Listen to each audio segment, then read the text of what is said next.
মানুষের অধিকার, যেই সমাজে প্রতিটি মানুষের অধিকার, চাহিদা ও দায় দায়িত্ব ইসলামী সুশাসন দ্বারা নিয়ন্ত্রিত হয়, নির্ধারিত থাকে, এই সমাজটাই হলো ইসলামী সমাজ। মৌলিকভাবে তিনটি কথা: এক, সবার অধিকার ঠিকঠাক থাকবে, অধিকার খর্ব করার সুযোগ থাকবে না। দুই নম্বরে চাহিদা, যার যতটুকু ন্যায্য চাহিদা সেই চাহিদা পূরণে ওই সমাজ কাজ করবে। আর তিন নম্বরে দায় দায়িত্বগুলো, রেসপন্সিবিলিটি সুনির্দিষ্ট থাকবে। রেসপন্সিবল যারা থাকবেন, কর্তৃত্বশীল নেতৃত্বশীল, তাদেরও দায়িত্ব ঠিকঠাক মতো তারা আদায় করবে। নাগরিক দায়িত্ব আছে না নাই? আমরাও সেই দায়িত্ব পালন করব। রাসূলের সে হাদিস সবার জানা, কুল্লুকুম রাঈন ওয়া কুল্লুকুম মাসউলুন আন রাইয়াতিহি। তোমার প্রত্যেকেই দায়িত্বশীল, প্রত্যেকের দায়িত্বের ব্যাপারে জবাবদিহিতা আছে না নাই? কথা বলেন, আছে না নাই? আমরা সেই রকম নেতৃত্ব চাই। আল্লাহ রাসূল আদর্শের নমুনা রেখে গেলেন, উসওয়ায়ে হাসানা হিসেবে নেতৃত্ব দিয়ে সেই শিক্ষা দৃষ্টান্তগুলো, এক্সাম্পল, উপমাগুলো রেখে গেলেন। সূরা আল আহজাবের 21 নম্বর আয়াতে কারিমায় আল্লাহ সুবহানাহু ওয়া তাআলা জানায় দেন, লাকাদ কানা লাকুম ফি রাসূলিল্লাহি উসওয়াতুন হাসানা। তোমাদের জন্য একমাত্র আল্লাহ রাসূলের জীবনেই রয়েছে সর্বোত্তম আদর্শ। সুবহানাল্লাহ। সেই রাসূলকে আমরা কিভাবে চিনি? আজকে আসার পরে দুই ধরনের মিষ্টি খাওয়ানো হলো, আপ্যায়ন, দামি এবং সুস্বাদু। যদিও মিষ্টি আমরা অ্যাভয়েড করি, কোনোদিন আছে এক সপ্তাহ চলে যায় মিষ্টি আর খাই না, আজকে দুইটা মিষ্টি খাইছি, আলহামদুলিল্লাহ। আলহামদুলিল্লাহ। তো আমরা রাসূলের সুন্নাত খুঁজি, মিষ্টি খাওয়া, মিষ্টি জাতীয় খাবার খাওয়া সুন্নাত। সুবহানাল্লাহ বলেন, সুবহানাল্লাহ। জমজমে কত খাওয়া সুন্নাত, মাশাআল্লাহ, সুবহানাল্লাহ, আল্লাহু আকবার, কত খুশি। ইসলামের আরো যে সৌন্দর্য আছে, আরো কত সুন্নাত আছে, সেই দিকে কোনো খবর নেই।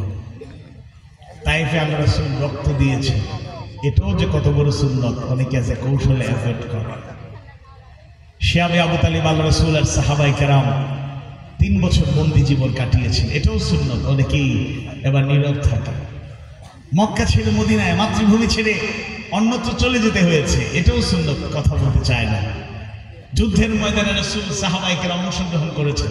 উহুদের ময়দানে আল্লাহ রাসূলের দান্দান মোবারক শহীদ হয়েছে, মাথা ফেটে করতে পড়ে গিয়েছেন, লোহার করা মাথা দিয়ে ঢুকে গিয়েছে, এটাও বড় সুন্নাত, এটাকে অস্বীকার করলে চলবে না।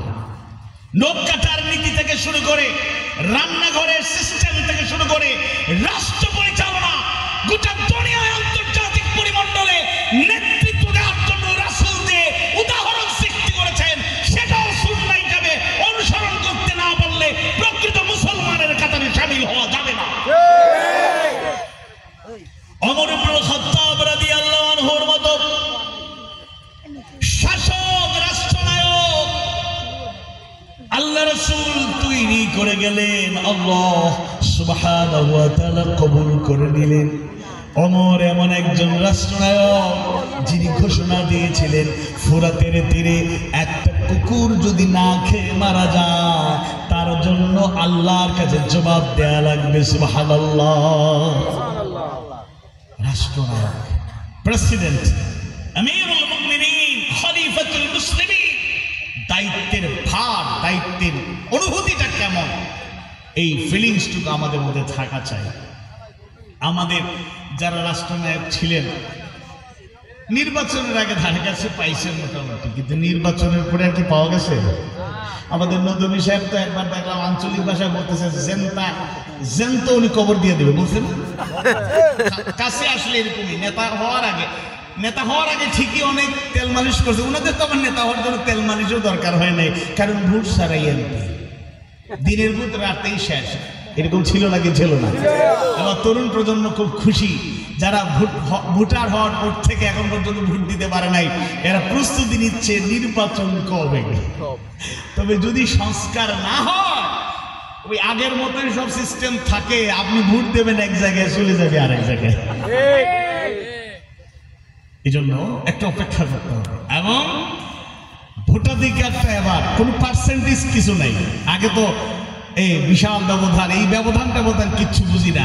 এমন একটা সিস্টেম করতে হবে অন্তত লোহাগাড়া সাতকানিয়ায় আল্লাহ বিরুর সৎ যোগ্য আমাদের আস্থার বিনার হয়ে যারা দায়িত্ব পালন করছেন, ভোটের সুযোগ আসলে 100% যেন তাদেরকে দিতে পারি সেই চেষ্টাই চালায় যেতে হবে ইনশাআল্লাহ। ইনশাআল্লাহ জোর হয় নাই, এখন কিছু সমস্যা আছে, আল্লাহ তাআলা কবুল করুন, বলুন আমিন, বলুন আমিন। তাহলে এমন নেতৃত্ব ইসলাম তৈরি করেছে সমাজ ব্যবস্থা পাল্টে দেওয়ার জন্য, শুধু বললেই হবে না, সেরকম লোক দরকার কথা কাজে তাদের মিল আছে।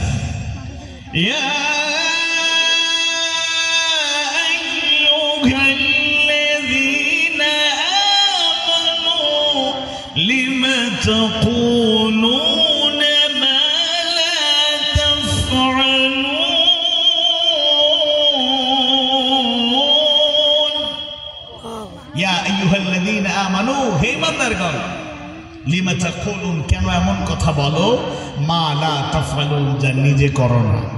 আমরা 54 বছরে অনেক বক্তৃতা শুনছি, কয় দুর্নীতি মুক্ত বাংলাদেশ চাই, খবর পাই আমরা তিনি নিজেই দুর্নীতির মহারাজা। সন্ত্রাস মুক্ত জনপদ চাই, নিজেই সন্ত্রাসের গডফাদার। এরকম নয়, বরং আমরা সেই সমাজটা গড়ে তুলতে চাই যেখানে সমাজের কর্তৃত্বশীল দায়িত্বশীল নেতা যারা হবেন, লিডার যারা হবেন, বিভিন্ন পদে যারা দায়িত্ব পাবেন, তারা আল্লাহর ভয়কে লালন করে অন্তরে মানুষের কাছেও সেই জবাবদিহিতার নিয়তে সুচারুরূপে সুন্দরভাবে কথা কাজের মিল রেখে দায়িত্ব পালন করবেন।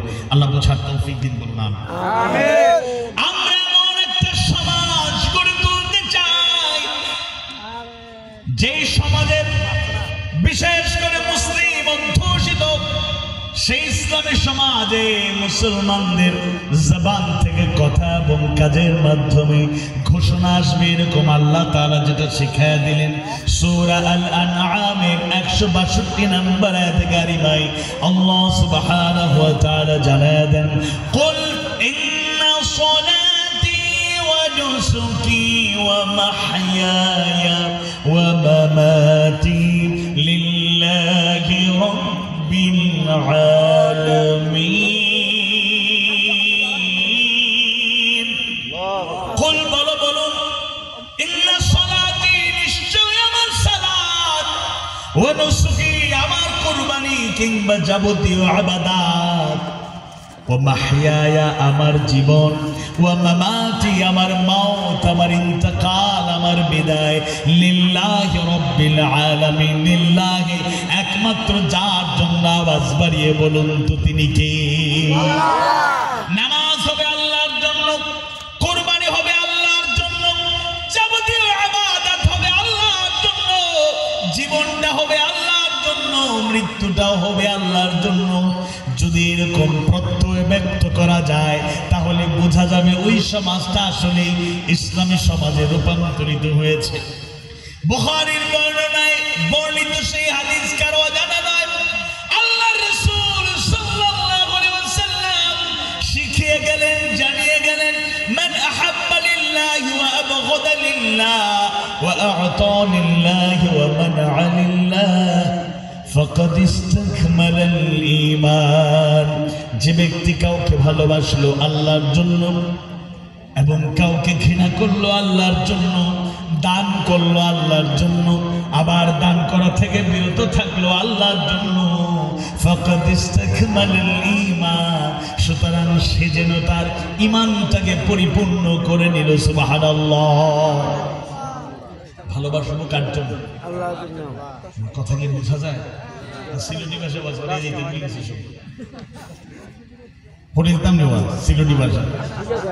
1 মিনিট বাবা, 2 মিনিট বাদে বা কালু সালাম আদাইরাম নি আর আবু তাহের বাইরে দরবা ওই দিকে দাওয়াত দিয়েছি। সিলেটি ভাষা বলছো আমরা বুঝিনি। ভালোবাসবো আল্লাহর জন্য,